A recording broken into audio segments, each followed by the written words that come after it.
শয়তান তান্ত্রিক, তুই আবার এসেছিস। তোকে আমি এবার কিছুতেই আমার মেয়ের কাছে যেতে দেব না। পিচ্ছি একটা পাখি হয়ে তুই আমাকে আটকাবি? আশালি পাখি, রাক্ষস, এই পিচ্ছি পাখিটাকে উচিত শিক্ষা দে।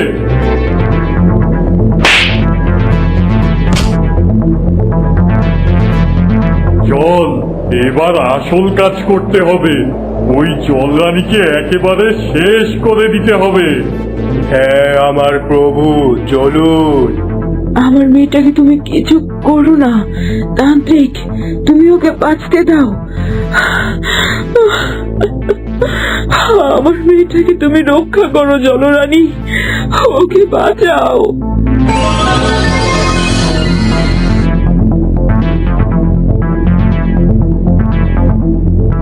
রাক্ষস, এবার আমরা পানির নিচে কি করে যাব? আমি তো পানির নিচে বেশিক্ষণ বেঁচে থাকতে পারবো না। বাবা, আপনি একদম ভাববেন না। আমি পানির নিচে থাকার কৌশল রপ্ত করেছি। আমি এখন আমার রূপ পরিবর্তন করব। আপনি আমার উপর উঠে বসুন। ঠিক আছে। তবে আপনি কোনো অবস্থাতেই আমার পিঠ থেকে নামবেন না, তাহলে কিন্তু আমি আপনাকে বাঁচাতে পারবো না। আপনি যতক্ষণ আমার পিঠে থাকবেন, আপনি আমার আর আপনার দুজনের শক্তি পাবেন। এবার আমাকে কে হারায় আমি দেখবো। চলো, এক্ষুনি চলো।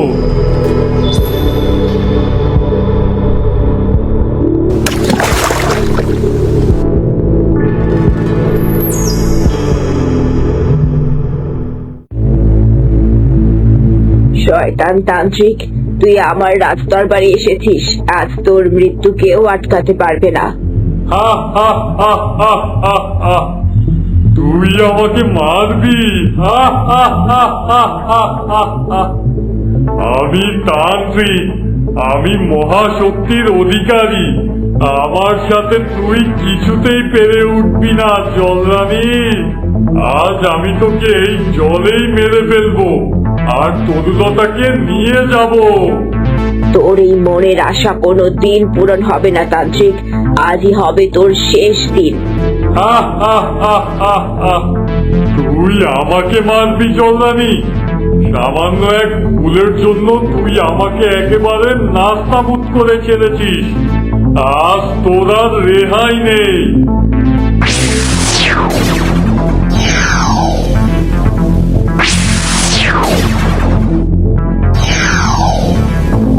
এই পানির নিচে আমাকে হারানো অসম্ভব তান্ত্রিক। এই প্রমাণ আজ তুই অবশ্যই পাবি নিজের প্রাণ হারিয়ে। এবার তোর জন্য আমি সবচেয়ে শক্তিশালী অস্ত্র প্রয়োগ করব। মহারাজ, গোটা বন খুঁজলাম, কিন্তু রানীমাকে তো পেলাম না। রানীমা এই বনে নেই, তা আমরা নিশ্চিত। যাকে পাহাড় থেকে ফেলে দিয়েছি তাকে বনের মধ্যে কোথায় খুঁজে পাবে? বাবা, মাকে আবার কোনো পশু টেনে নিয়ে যায়নি তো? এই বনে বাঘ তো নিশ্চয়ই থাকবে।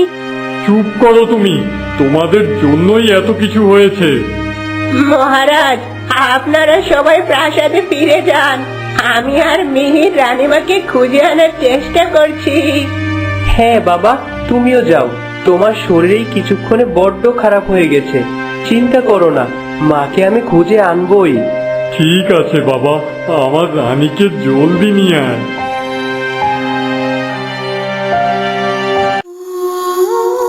পঙ্খিরাজ, কোথাও তো মাকে দেখতে পাচ্ছি না।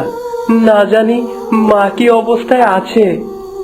আমি কি রাজপুত্রকে সত্যিটা বলে দিব?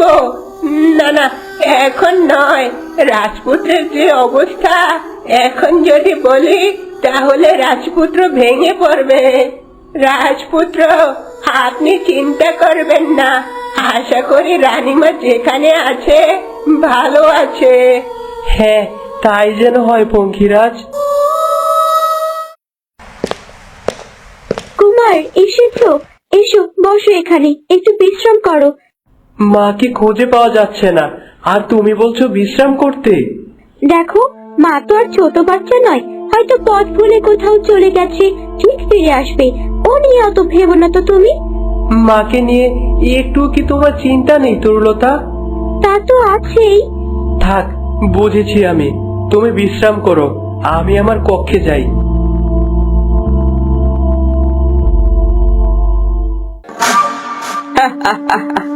তরুলতা, এবার তুই কোথায় যাবি? এবার তুই বাঁচতে পারবি না রে, কেননা এবার স্বয়ং তান্ত্রিক গেছে তোকে হত্যা করতে। কিন্তু একটা বিষয় বুঝতে পারছি না, ওই মিনাকে কিভাবে জানলো আমার মেয়ে অরুণী মিহিরের রাজ্যে? তাহলে কি সত্যি অরুণীর কোনো বিপদ হলো? না না, এখানে আর থেকে লাভ নেই। তার চেয়ে বরং আমি রাজ্যে গিয়ে দেখি আমার মেয়ে কোনো বিপদে পড়লো কিনা।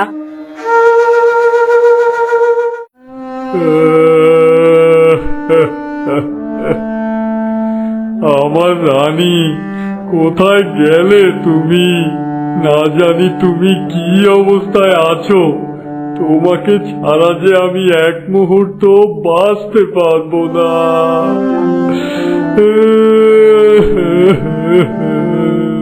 বাবা, শান্ত হন। দেখবেন মা ঠিক চলে আসবে। আমার মার কিচ্ছু হবে না। ন্যাকা, দেখো না বুড়োটা এই বয়সে বউয়ের জন্য কিভাবে কাঁদছে। বাবা, কাঁদবেন না। মা তো আর বাচ্চা না যে না বুঝে চলে যাবে। আমার মনে হয় মা ইচ্ছে করেই চলে গেছে। চুপ থাকো তুমি। তোমাকে কে বলেছে এখানে কথা বলতে? এ কি পঙ্কিরাজ, তুমি এখানে? তোমাকে তো আমরা এখানে ডাকিনি।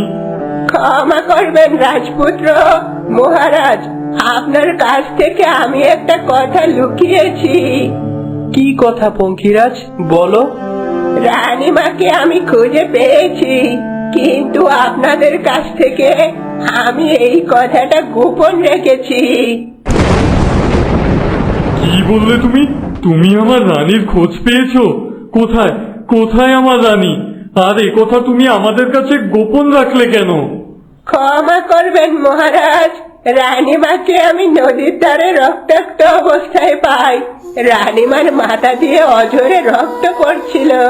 সেই সময় আমি কি করব বুঝতে না পেরে জঙ্গলের ধারে বুড়িমার কাছে নিয়ে যাই। আর আপনাদেরকে বলিনি, কেননা রানীমার এই অবস্থা দেখলে আপনারা ভেঙে পড়বেন। আমাকে আমার রানীর কাছে নিয়ে চলো পঙ্কিরাজ। আমার রানীকে আমি একবার একটু দেখতে চাই। হ্যাঁ মহারাজ, এক্ষুনি নিয়ে যাচ্ছি, চলুন।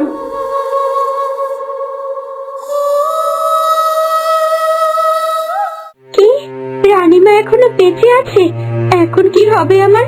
রানীমা তো সব সত্যিটা বলে দেবে যে আমি তাকে পাহাড় থেকে ধাক্কা দিয়ে ফেলে দিয়েছি। আমাকে তো রাজা এবার নির্ঘাত শুলে চড়াবে। এখন কি করি আমি?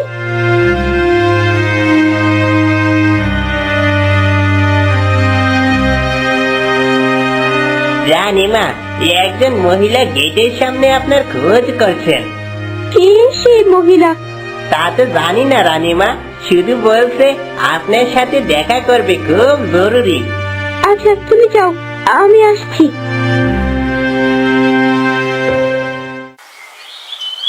মা, তুমি এসেছো?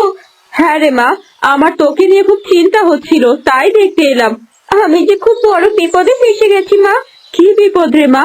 সব বলছি, আগে ভেতরে চলো।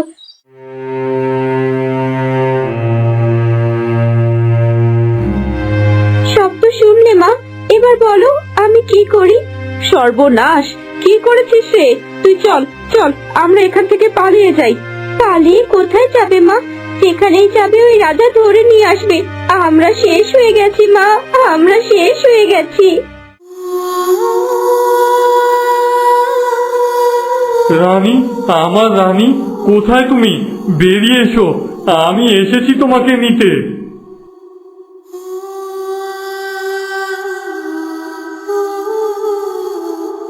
মহারাজের জয় হোক। বুড়িমা, আমার রানী কোথায়? বুড়িমা, আমার রানীকে নিয়ে আসুন। আমি আমার রানীকে একবার একটু দেখতে চাই। অত উতলা হবেন না মহারাজ, রানীমা এখানেই আছেন। আমি যে কোনোভাবেই আমার রানীকে না দেখে থাকতে পারছি না বুড়িমা। আমার রানীকে দেখতে চাই আমি।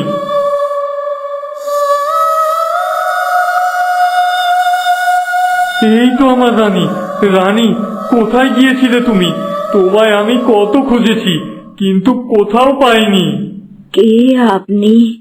আর আমাকে রানী বলে ডাকছেন কেন? এ কি বলছো রানী?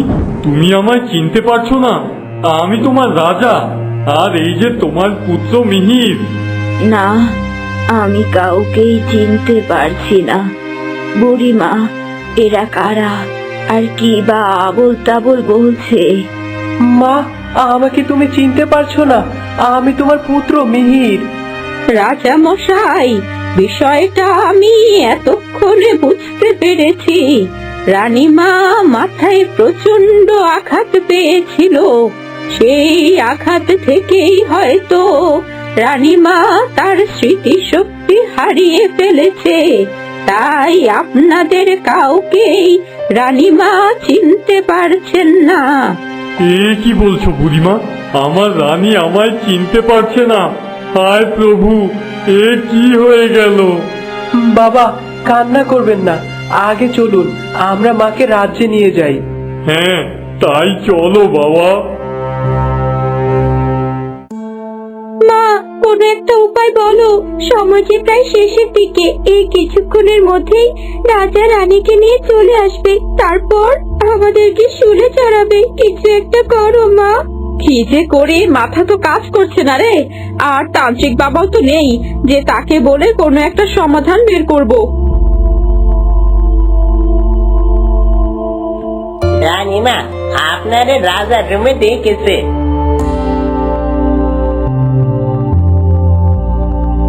এই রে, সেরেছে।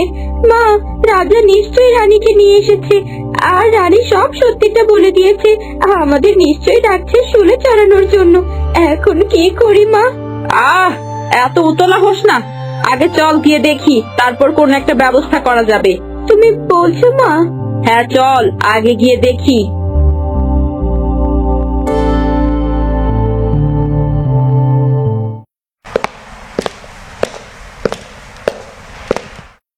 আমাকে ক্ষমা করে দিন রানীমা, আমার ভুল হয়ে গেছে। আমি এমনটা আর কখনো করব না। আমাকে ক্ষমা করে দিন। কে এই মেয়ে? আর আমার কাছে ক্ষমাই বা চাইছে কেন? মা, আমি অনেক বড় ভুল করে ফেলেছি মা। আমাকে ক্ষমা করে দিন। আমি এমনটা আর কখনো করব না। আমাকে মাফ করে দিন মা। না রে মা, তুই মাফ চাইছিস কেন রানীর কাছে? এটা তার কপালে লেখা ছিল।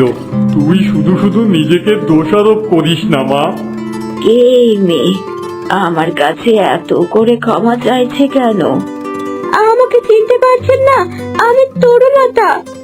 না রে মা, রানী এখন কাউকে চিনতে পারছে না।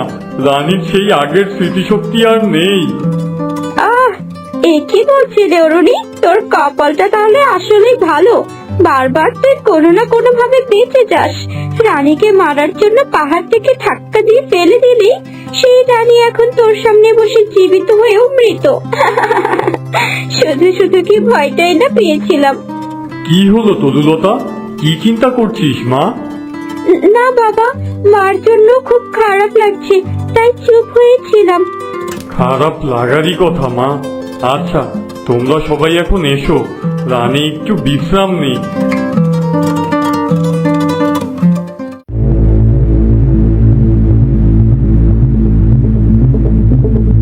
রাক্ষস, এই জলরানীকে শেষ করে দাও। তোমার সর্বশক্তি আমায় দাও। জো হুকুম বাবা।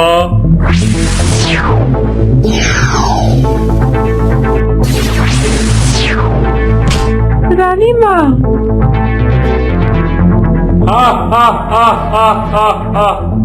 এই শক্তি নিয়ে তোর এত দম্ভ জলরানী? আমার এক সৃষ্টির কাছেই তুই হার মানলি, আর আমার সাথে তুই পারবি কি করে? রানীমা, আর দেরি করবেন না। এবার আপনার সেই মহাস্ত্র প্রয়োগ করতেই হবে, নয়তো তান্ত্রিক সব শেষ করে দেবে। কিন্তু আমি অনেক আহত দাসী। ওই শক্তি, অস্ত্র প্রয়োগ করার শক্তি এখন আমার মধ্যে নেই। কে প্রয়োগ করবে সেটা? তরুলতা। তরুলতা? না না, এ কি করে সম্ভব? সে কিভাবে প্রয়োগ করবে? তার পাপড়িগুলো হাতের কাজ করবে জলরানী। আপনার দুটো হাত আর তরুলতার পাপড়ি তার থেকে অনেক বেশি। প্রত্যেকটা পাপড়ি দিয়ে ওই অস্ত্রের রশ্মি বের হবে। তান্ত্রিক ছিন্ন ভিন্ন হয়ে যাবে একেবারে। ওকে আপনি এই অস্ত্র দিয়ে দিন। সত্যি বলছো দাসী? ও কি পারবে? তরুলতা, প্রত্যেকবার রানীমা তোমায় বাঁচিয়েছে, কিন্তু এবার তোমাকে নিজেকে সহ এই জলের রাজ্য বাঁচাতে হবে। আমি কিভাবে এ কাজ করব দাসী? জলরানী তোমায় নিজের সর্বোচ্চ শক্তিটা দেবেন, আর তোমায় তা প্রয়োগ করতে হবে। রানীর আহত শরীরে ওই অস্ত্র প্রয়োগের ক্ষমতা নেই। কিন্তু আমি যে একটা ফুল। তোমার এই পাপড়ি দিয়ে তুমি এই অস্ত্র আরো শক্তিশালী ভাবে প্রয়োগ করতে পারবে তরুলতা। আর তুমি নীল সরোবরে আছো। এই সরোবরের মায়ার কারণে তোমার ওপর কোনো আঘাত হলে সেটাও ঘুরে প্রতি আঘাত হয়ে তান্ত্রিকের কাছেই যাবে। ফলে দুই শক্তিতে সে পরাজিত হবে। ঠিক আছে দাসী, আমি রাজি। চলো রানী, তরুলতাকে এবার সেই শক্তি প্রয়োগ করুন।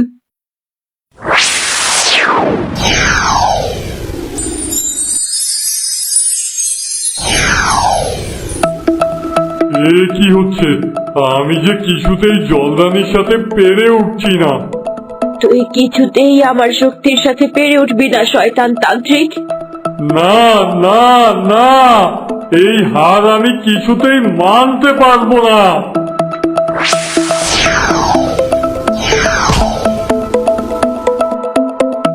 আহ আহ, তুই কি করলি জলরানী? আহ আহ তোর মতো দুষ্ট লোকেদের এটাই হওয়া উচিত। এটাই তোর শাস্তি তান্ত্রিক। আহ আহ, আমি যে যন্ত্রণায় একেবারে শেষ হয়ে যাচ্ছি। আহ আহ, জলরানী, তুই ভাবিস না আমি মরে যাচ্ছি। আমি আবার আসবো, শক্তি সঞ্চয় করে আসবো সেদিন। আর তোকে আমার হাত থেকে কেউ বাঁচাতে পারবে না। আমার হাতে মরবি তুই। আহ আহ তরুলতা, তুমি পেরেছো তরুলতা। আমাদের শত্রুকে তুমি শেষ করতে পেরেছো। এবার এই শক্তি রানীকে ফিরিয়ে দাও, তাহলেই তিনি আবার সুস্থ হয়ে উঠবেন। ঠিক আছে দাসী।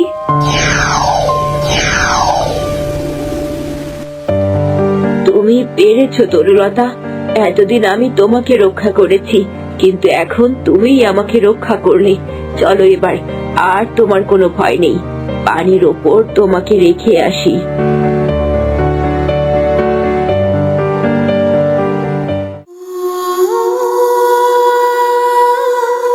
মা, ও মা, কি হয়েছে তোমার? তোমার এই অবস্থা কে করলো? এই তান্ত্রিক আমার এই অবস্থা করেছে রে মা। তুই ঠিক আছিস তো? হ্যাঁ মা, আমি ঠিক আছি। তোমার মেয়ে আজ আমাকেও বাঁচিয়েছে মিনাকি।